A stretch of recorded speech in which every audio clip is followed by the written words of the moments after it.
who benefits from this mess in West Asia? And what is the reason for the latest attempt at de-escalation? Are the efforts genuine, or do leaders have another trick up their sleeve? We'll discuss that on Wion Edit. Soon after Qasem Soleimani's killing, there was a significant uptick in oil prices, and oil supply shocks are bad for everyone, including the US. In fact, the 1970s are a good example. During the years of turmoil then, the prices at American oil pumps also rose. Some experts say that sharp rise in oil prices led to the stagflation. But 2020 is not the 1970s. Oil takes up a smaller share of the US economy now.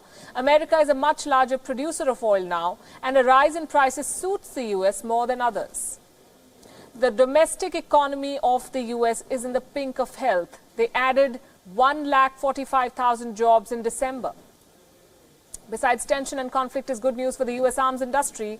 They can sell more weapons. There is so much that the US stands to gain from this crisis, and yet the president has reasons to push for peace.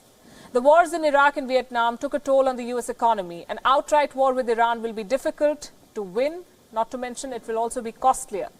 Trump's handling of Iran has hit his ratings. Multiple surveys show this. Americans fear that the United States is less safe after Soleimani's killing. In an election year, Donald Trump may attempt to play the safe and try to bring the tensions down.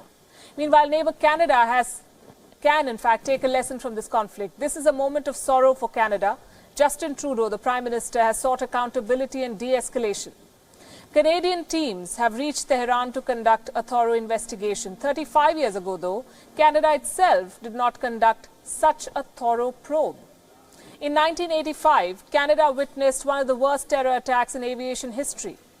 The explosion of Air India Boeing Kanishka killed 329 passengers and 22 crew members. Khalistani separatists were reportedly involved in the bombing, but Canada, which is now seeking a fair probe, did not conduct one itself.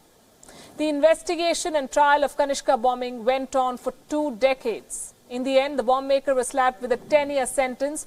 All the conspirators walked scot-free. So much for a fair investigation. Canada's experience must teach a thing or two to Iran and the whole world. Allowing separatist and extremist ideas to crystallize is dangerous for a country. And not taking action on acts of terror will come back to haunt a country. It's a good time for Canada to come to terms with these facts too.